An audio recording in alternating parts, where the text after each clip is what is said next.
He is a millionaire bookstore executive, and behind his girlfriend's back, he has been falling in love with a woman online. His name is Joe Fox. The woman he knows only through email is Shopgirl, and tonight they are finally supposed to meet. But Joe gets nervous, so he brings his friend Kevin Jackson to the cafe and begs him to look through the window first, just to see what she looks like. Kevin does not really want to get involved, but after Joe keeps pushing, he agrees. One quick look is enough for Kevin to smile. He tells Joe the woman is very attractive. Joe is thrilled. But then Kevin looks again, and his face changes. He says there is a problem. The woman is someone they know, and Joe is definitely not going to like it. Joe rushes to the window and sees her, Kathleen Kelly, his business rival. For a moment, Joe's mood crashes, but soon he pulls himself together and decides to mess with her. He walks into the cafe as if this is just a random encounter and sits right across from Kathleen. Kathleen panics the second she sees him. She tries to hide, but there is nowhere to go. She asks Joe to leave, hoping he will not ruin her date. But Joe knows exactly what is happening, and he enjoys watching her panic. He even picks up the rose on the table and jokingly holds it in his mouth. Kathleen finally explodes. She accuses him of crushing her in business and then showing up just to humiliate her. She calls him arrogant, heartless, and everything she hates about big corporations.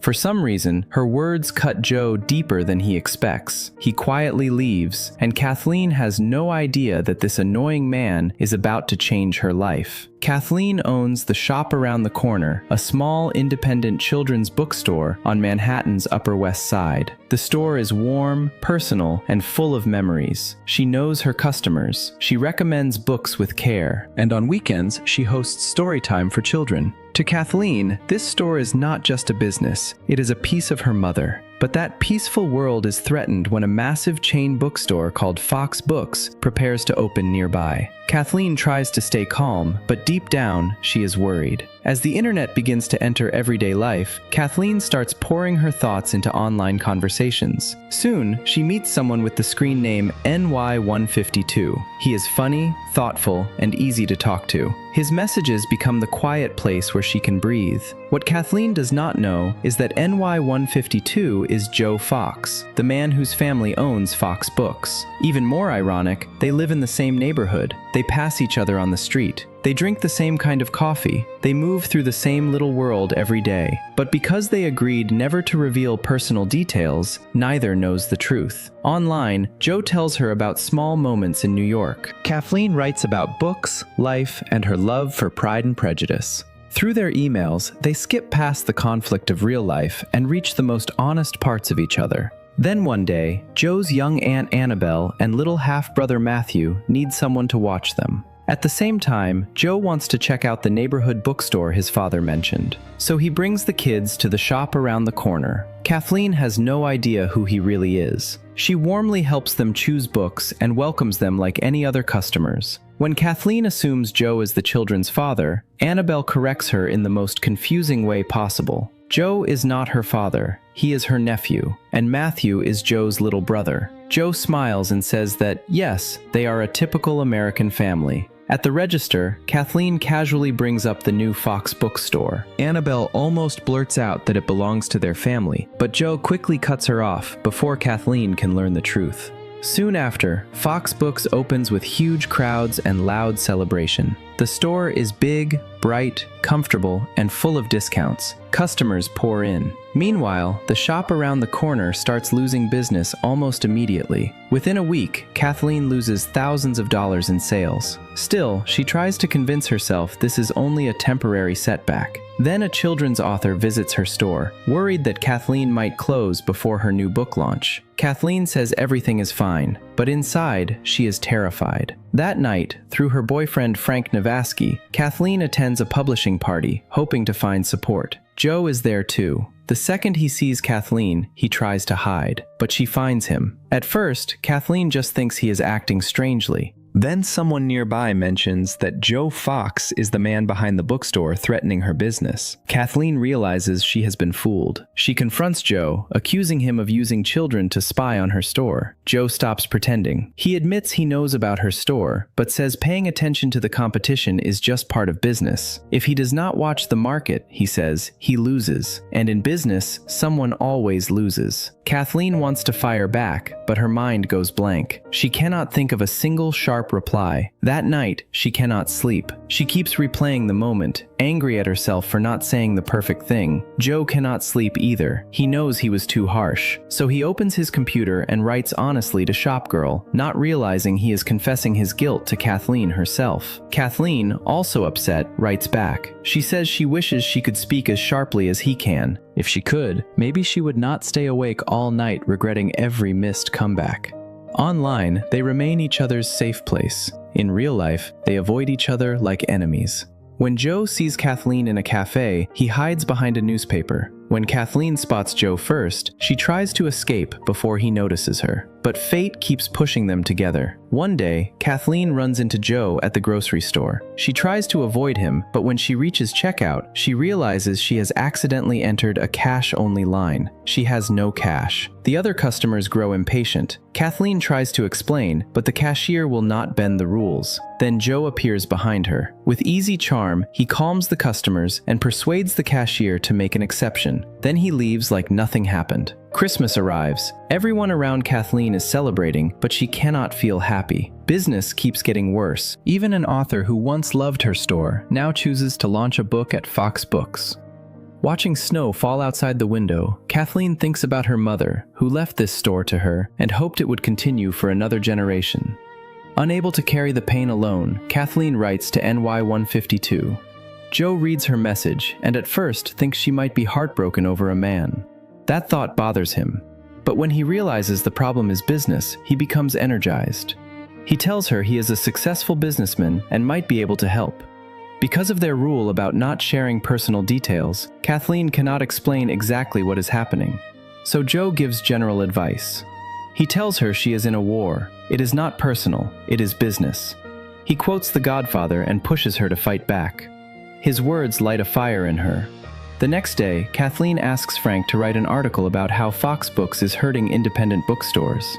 The article creates public sympathy. People rally around the shop around the corner. Kathleen gives interviews and joins demonstrations outside Fox Books. The media paints Joe as the villain. But even with public support, Fox Books barely suffers, and Kathleen's store keeps losing customers. Finally, exhausted and desperate, Kathleen decides to break her own rule. She asks NY152 to meet in person. Joe has wanted the same thing, so they agree to meet for dinner, using a flower as their signal. That brings us back to the cafe. Joe arrives first, with Kevin. When Kevin discovers that Shopgirl is Kathleen, Joe realizes the truth before she does. He does not reveal himself.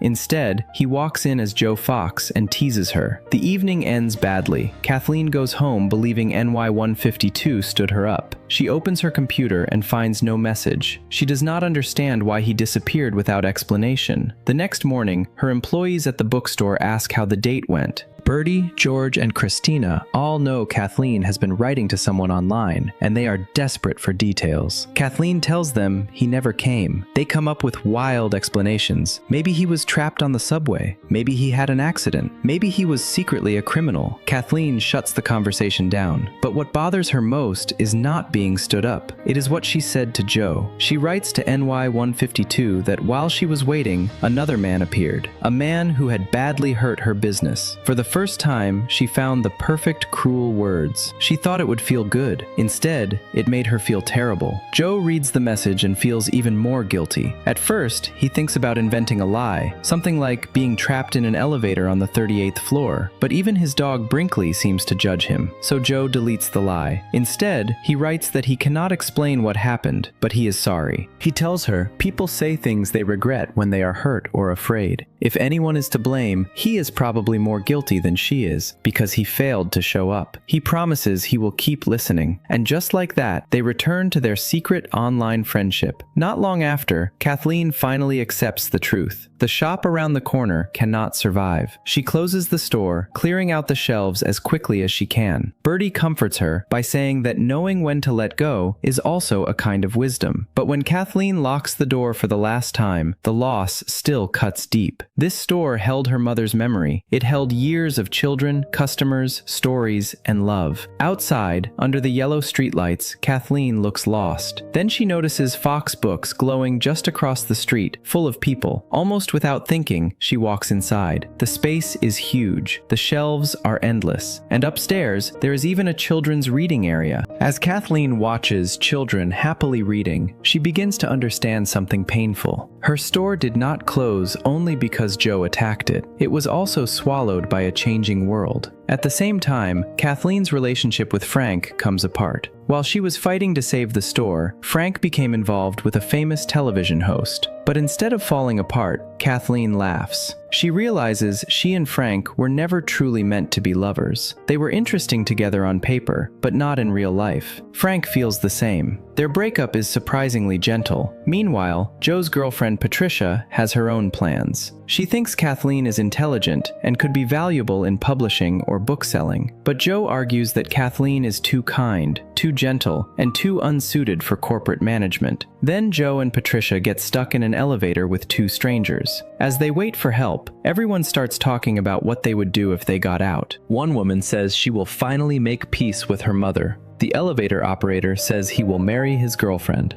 Patricia says she will get cosmetic work done. Joe suddenly realizes something. In a moment when people reveal what matters most, Patricia does not think of him, and he does not think of her either. After they get out, Joe and Patricia break up. Because he had been living at Patricia's place, Joe has nowhere to go, so he spends the night on his father's boat with Brinkley. The next morning, his father Nelson comes to check on him. Nelson jokes that this boat has healed many broken hearts. But then he says something that stays with Joe. He admits that in his life, he may never have found someone who made him truly happy. If he had, he says, he would have held on. Joe immediately thinks of Kathleen. The next day, he brings her favorite flowers, daisies, to her apartment. Kathleen has a bad cold and does not want to let him in, but Joe slips into the building with another resident and rings her bell. Caught off guard, Kathleen scrambles to clean her messy apartment before opening the door. The moment she sees Joe, she starts using her sharp tongue again, but when he puts the daisies in a vase, she softens. To Kathleen, daisies are friendly flowers, so for now, they call a truce. They talk about their breakups. Kathleen mentions that her online friend was also trapped in an elevator and broke up with his girlfriend afterward. That was the man she was waiting for at the cafe. Joe apologizes again for what happened that night. Then he gently tests the truth. He asks why, if she likes this online friend so much and both of them are single, she does not try to be with him. Kathleen admits she cares about him, but says she barely knows him. Their whole relationship is online. Joe steps closer. He tells her she should meet him again. She should not leave herself with regret.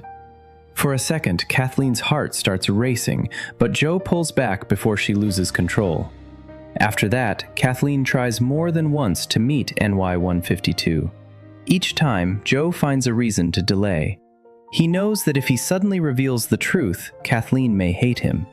In real life, they have been enemies. So Joe takes a different approach. Online, he continues to comfort her as NY-152. In real life, he keeps accidentally running into her as Joe. Slowly, the enemy becomes a friend. Then the friend becomes someone she can talk to about almost anything. Finally, Joe decides the time is right. As NY-152, he asks Kathleen to meet again.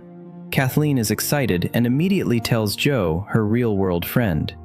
Joe pretends to analyze the situation. He says her online friend is very clever. He has waited patiently for her to fall for him. Then Joe becomes serious.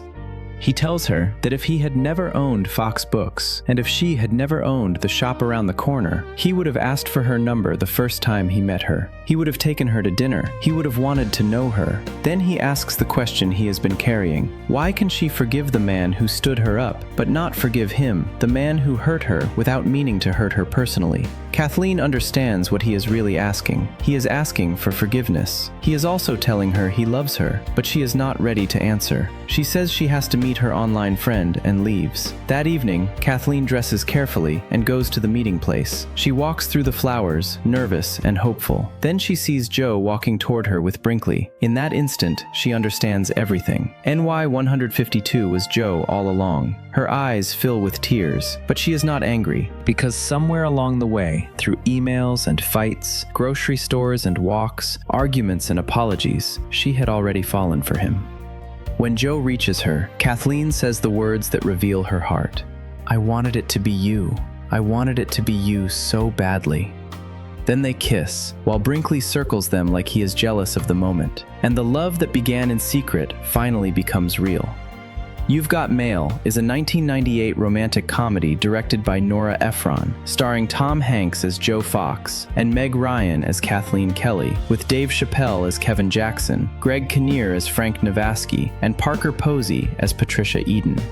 In real life, Joe and Kathleen are business enemies. He represents the modern chain bookstore. She represents the small, independent shop full of warmth, memory, and personal care. But online, without names, careers, or social masks, they become each other's closest confidants. That is the magic of the story. It is not just about email or romance. It is about the difference between who we appear to be in the world and who we become when we feel safe enough to be honest. Kathleen loses her bookstore, but she does not lose herself. Joe wins the business battle, but learns that success without tenderness can feel empty. Both of them have to let go of something: a store, a relationship, an old identity, a version of life that no longer fits. And only then can they recognize the love that has been waiting in front of them the whole time. The movie also reminds us that change is painful, but it does not always mean betrayal. Tradition can be precious, modern life can be exciting, and the real challenge is learning how to carry warmth into whatever comes next. Because whether love begins across a counter, across a city street, or through a glowing computer screen, what matters most is still the same: honesty, understanding, and the courage to forgive. That's all for today's movie recap. If you enjoyed this story, don't forget to like, comment, and share.